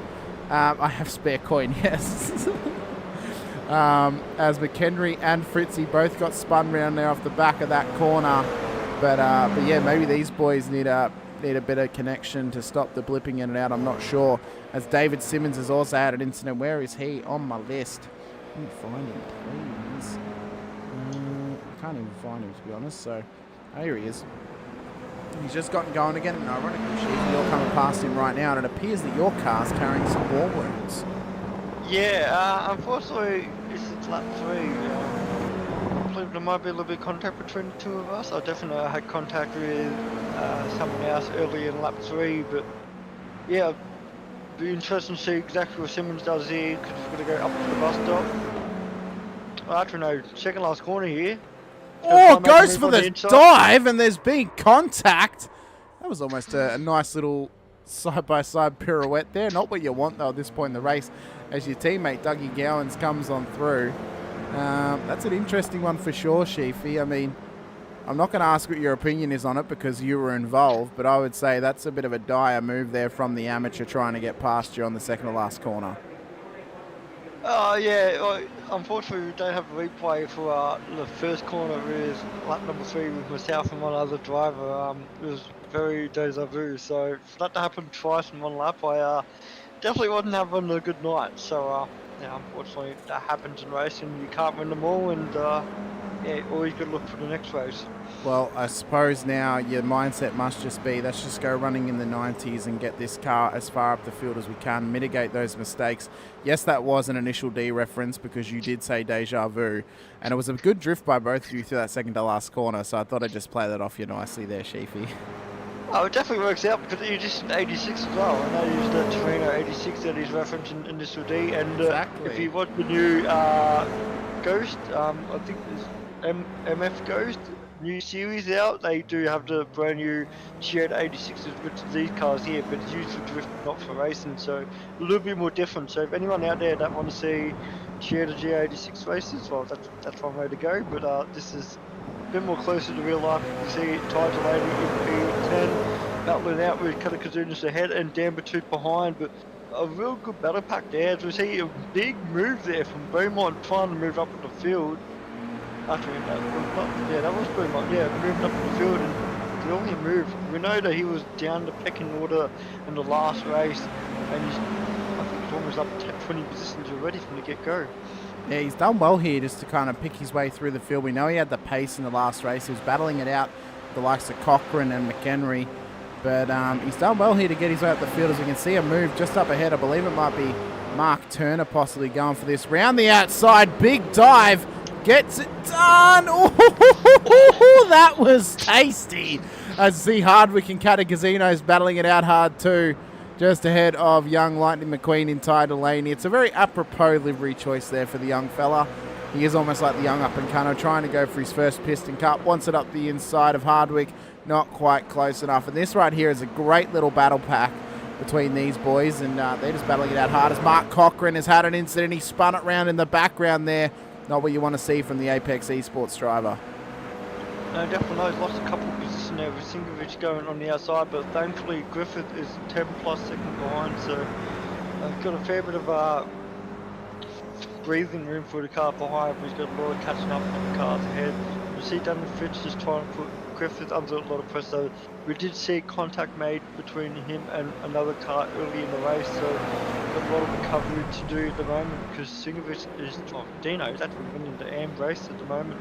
You see Turner is battling out.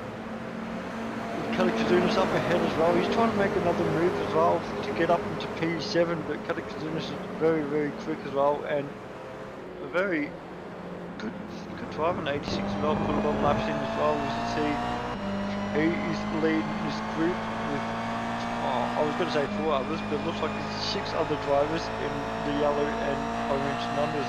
So that means that they are very, very close in the battle pack currently. It means every single car is either separated to the next car ahead or behind by under a second. The deep orange is under half a second, so absolutely nothing in it, Sheafy. These guys are pushing super hard just to stay amongst one another and stay within the battle.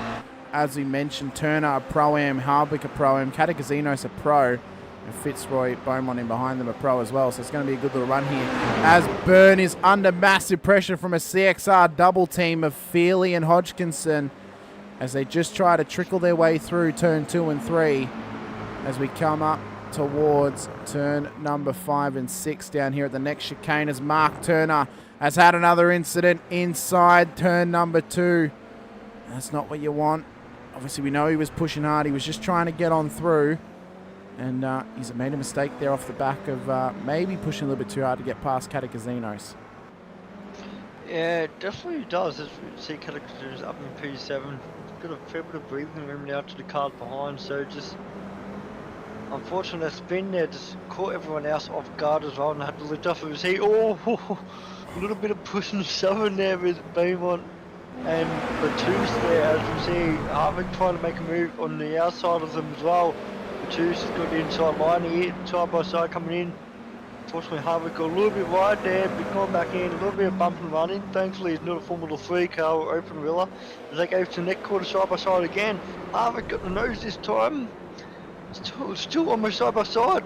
If not, they're all the way side by side before the stop, but I just had a real good exit there, and unfortunately Harvick had to give way in that position. This is fantastic racing, isn't it, Sheafy? And these cars lend themselves so well to on-track action and, you know, one-on-one battles. I mean, it's a little bit like these are almost like an upgraded version of the TCR car, but these things are rear-wheel drive, front engine, and they are just able to continue battling lap after lap and banging doors. It's absolutely fantastic to see, and a great example of great tin top racing as well. Yeah, it definitely is. I think the best thing about it, I know it's only one brand, which is 86, but because it's the one brand, the car's even, you know. Yeah, you can adjust your setups here and there, but you don't have to adjust too much of the setup to be that slightly bit more quicker, you know. It's up to the driver to create the driving skills to be quick in these cars, and that's the best thing about this. Keeps it feeling nice and even. I understand Christensen is blowing everyone out the park currently, but everyone else who was in the battle pack is having some awesome battles. You see Ty Delaney just trying to catch on to the back with Beaumont, but Beaumont had proved he's a very, very quick driver in that Vermilion racing car. Yeah, there's a couple of Vermilion cars out there. They lead the way. The other two a little bit further back. But it is creating some absolutely fantastic action here between Beaumont and Delaney. This is the battle for P8. Katakazinos a little bit further up the road from him as Delaney wants this round the inside. Wasn't quite close enough. Did not get the run off the exit of the corner as we come up here to the top of the hill. One of the more difficult sections of the circuit. Want to try and get the car pulled up, turned in at pace, and just try and keep it on the black stuff. You don't want to be running wide, at least across the AstroTurf, because you're going to end up in the sand trap on the right-hand side. And then round through here, big heavy braking zone. Such a tough section to get the car pulled up. If you're in anything faster than an 8.6, it can almost feels like it's impossible sometimes. It is such a tough effort to get it done. As we come up over the crest of the hill, down to the chicane. Once again, hard braking zone. A very, very tight little section. Almost a second and first gear corner. As we come on through down towards the final couple of corners here.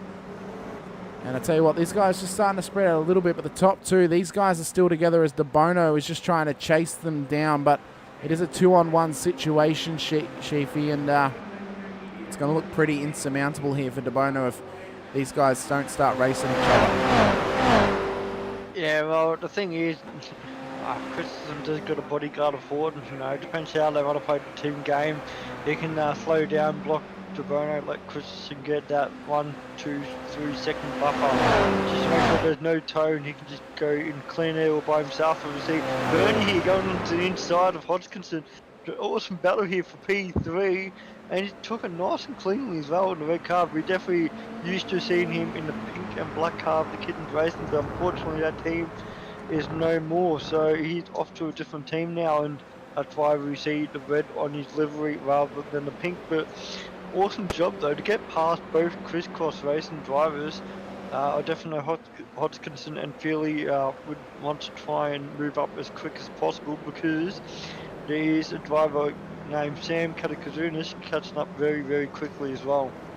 Well, I mean, we know that Burns got a good racing pedigree about him. He's got the ability to do it, and he's just pushing on here tonight, just trying to keep up towards the front, keep on battling. He's in P4 at the moment. Those top two still having a couple of issues with their internet connection, but he's now P4, just has to try and chase down De Bono as much as he can. But Catacazino's trying to chase him down, so De Bono's De Bono is a bit further up the road. He may have some help coming his way from Catacazino's if he can try and get past these CXR cars. And look at them blocking the road right now, Sheafy. Just too wide, keeping him in behind here. And that's the team game that you play. You know, you stick together, you work together, and you try and keep any of the other cars in behind. Yeah, unfortunately he's, like, I mean, not just himself, but all the Velocity boys out in their own little packs, you know. They don't have a teammate around them to help them out, unlike the familiar and crisscross. So it does make it very difficult to try and make overtakes. You see, just the battle of Philly, just making the dive on the inside, just making a lot of tough work for Sam to try and get past him. And that allows Callum to go a bit more further ahead and get away from these two boys, you know. Philly is in a different championship to Catakazunas, as we can tell, but Hodgkinson is a third driver. Same thing as Sammy, so those two are the ones battling for points, and Philly's doing the right thing. He's trying to take away from Sam. As he knows, he's leading the Pro-Am at the moment, but he wants to make sure his teammate can capitalise on any points as he can. As you see Sammy on the inside of turn 1, kept it nice and clean, and up he went, so slowed him down a little bit, but just unfortunately not enough for Callum up ahead. Well, Hodgkinson, he's just trying to spread the legs and run away at this point from Catakazinos in behind. Feely did what he could, keeping him off the back of his teammate here, De Bono. Oh, and he just goes off the side, exit stage right as he said, and into the wall goes Catakazinos, and well, it almost feels like all for nothing now, because it now promotes Feely back up into P5. Beaumont trying to chase him down, and it's such a shame, but not what you want to see, do you, Sheafy? No, definitely not when technical issues like that happens. I know I had a little bit of drama with myself, but I think that one's a little bit worse because he disappears, and that's it. That ruins his race, and obviously a fortunate thing for Matty there that he gets his position back. But unfortunately, he's still got a lot of pressure behind him because Beaumont, Delaney, and Bertuzzi are catching up very, very quickly as well, and they're definitely looking for a top 5 finish right now. Well, Christensen, Houghton, De Bono, Hodgkinson, Feely, that's the top 5. Beaumont, Delaney, Bartish, Chapman and Hardwick, that's the 10. Edwards, Byrne, Cochran, Sinkovich, Turner, that's the 15. But Christensen is only 1.5 minutes away from winning a second race of the afternoon and taking the round win. He's got 2 minutes and 3 seconds to set a lap time, so this could be the final lap of the race here, Sheafy, because by the time he comes around, it's going to be at the end of the 20-minute limit here. But De Bono wants this on Houghton down towards turn number 1. Side by side they come. Houghton has the run down the inside. De Bono wants the switchback, not quite close enough. We know the story of De Bono in the F3s. Came in as an amateur last season, and within 3 races, he was up into the pro class. So we know he's got the pedigree. We know he has the speed and the pace about him and the race acumen to get it all done, as we're having a bit of dropout issues here. But to keep this battle happening and to keep up the front as well. Yeah, unfortunately, showing internet isn't the best, and but that does allow Christensen and DeBono and Horton to still race, even though they're blinking everywhere. It's not on their end here. As we see DeBono actually jump ahead of Horton. I'm not 100% sure if it's confirmation here. I'll have a look at my end. No, he's also disappeared on my end as well, so I can't help you with that. That's all But good, mate. yeah, currently DeBono, I believe, is battling out very closely with Horton in P2, as well as that, and everyone else behind as well. Like Beaumont getting ahead of Matty Fury Taylor for P5 as well, which is a remarkable recovery from P30 plus for Beaumont to be in the top 5 right now. Which shows that he did have the pace in the second race there, but unfortunately he was in amongst the pigeons, and he had the blue flag, so he couldn't really race them as hard as what he may have been if it was for position. But the way he was battling will probably tell you a different story. But you know, it's been a good run for him up to P5, 5th in class, 5th overall. It's been a good run for him here tonight. We'll see if Christensen actually loads back in before the start-finish line. Hopefully he does. It's not looking likely though. He is going to do that for us. I know he has, and then he goes once again. So Jamie Christensen comes over the line in and out of the field. He'll finish this race P1 here tonight. I do believe that Dylan DeBono will come home P2. Joshua Houghton will come home P3. See if we've got any of the other boys out on track. There's Beaumont trying to chase down Hodgkinson, as we've been mentioning. As they come round across the line as well. I know it says P2 on the tower at the moment, but Houghton and DeBono have already finished the race. So Hodgkinson will take P4 here tonight. Beaumont will take P number 5 as Ty Delaney takes out victory for the Pro-Am class, just ahead of Matty Feely and Dan Bartish in behind. The AM leader at the moment, Dean Sinkovich. This will be a round win for him here, Sheafy, as he crosses the line to win in the amateurs. That's been a good run from him and a good return to form and a good return to the series. As Fritz, he's going to come round and he's going to come home P2 for the amateurs as well. Yeah, really good racing for those two boys, especially Sinkovich, like what we said. He's been missing in action for the last couple of seasons. For him to come back on a Thursday night to be up in P12 is a remarkable achievement. Actually, not really P12, shall I say. Actually P14, so he's done a real good job doing that. And you know, all these other boys as well, battling out with Siege Chauffeur, coming across the finish line.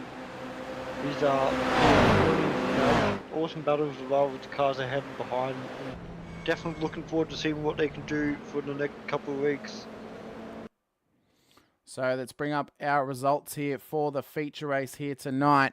And we'll run through them all for you. Hopefully they do show up properly. They do indeed. So Jamie Christensen comes home P1 here tonight. That should mean the round win for him, depending on how he performed in race number 1. Dylan DeBono comes home P2 for Velocity Sim Lab ahead of Christensen's teammate Joshua Houghton in P3, with Callan Hodgkinson coming home in P4 for Crisscross Racing. Fitzroy Beaumont will come home in P5 for Vermilion Motorsports. It's the poshest name in the field, in my opinion. Ty Delaney will come home in P6 for Fishy Motorsports. A great run from the young fella. He gets P1 for the Pro-Ams. Matty Feely will come home in P7 ahead of Dan Bartish in P8, with Kurt Chapman coming home in P9 with Cam Hardwick making up the top 10. Daniel Byrne will then come home in P11 for Carlin's Motorsport ahead of Wayne Edwards for Webb's Sim Racing in P12, with Mark Cochran coming home in P13 for Apex Esports League. Dean Sinkovich will then take out P1 for the amateurs here tonight. He will finish us ahead of John McHenry for Locked On Racing in P15, with Mark Turner coming home in P16 for K-Tech Motorsport. Daniel Fritz then comes home in P17 for Whiskey Runners Racing, P2 in the amateur class, with Dougie Gowans coming home in P18 for Velocity Sim Lab. We then have Marty Walker coming home P19, just ahead of Brendan Sopar, who comes home P3 in the AMS, P20 overall for Webb Sim Racing, with Peter Wilkinson coming home just in behind in P21. Dylan Budzini will then come home in P22 ahead of yourself, Sheafy, in P23, with Vic Bent Veltzen coming home in P24. Phil Bauckland will then make up the top 25, with Greg Johnson coming home in P26, with Steve Singovich coming home in P27 in behind. Brandon Griffiths then comes home in P28, with Shane Ratcliffe coming home in P29, with Tim Cornt making up the top 30 here tonight. Ryan Price, Stephanie Piccoli, Kevin Wakefield, David Simmons, Sam Katakazimos make up the rest of the grid. At least Sam made it to the 75% mark, so he will get classified for this race. Everyone finishes pretty much on the lead lap, Sheafy, and what a run it has been for these 3 super sprint races here tonight. Yeah, definitely an awesome achievement for everyone out there. I understand there's 35 cars out there. 2 didn't make it onto the grid. I definitely know one of the drivers accidentally selected the Mercedes safety car, so hopefully they learned their lesson to make sure they double check before they enter. But yeah, just obviously thank you everyone for joining. Same thing as Stephanie as well. Welcome back and thank you for racing as well. I know it can be very, very tough out there. It can get a bit hot-headed, but I had a bit of fun, even though I had no luck. You get out there, have a bit of fun, put some laps in, and the more you do it, the better you'll get, and the better others will drive around you as well. Well, Sheafy, thanks for joining me here this afternoon for this broadcast. As I mentioned, the Thursday broadcast will hopefully be able to get some of the winners in to have a chat during the practice session to make up for the fact we didn't do it live Thursday night. We appreciate everyone's time. We appreciate everyone coming here tonight, catching out the round number 1 here for the SRWtv Shannon's GR86 Nationals Motorsport Australia official series out at Imola. We appreciate your time. We appreciate you being here. From myself and from Sheafy, thank you for taking time out of your Sunday afternoon to be here for some absolutely fantastic racing here tonight. And until next time, until a couple of hours from now, about an hour and 25 minutes, Sheafy, I'll see you guys later for the Warren & Brown Tools V8 Supercars Pro-Am out at Phillip Island for round number 1.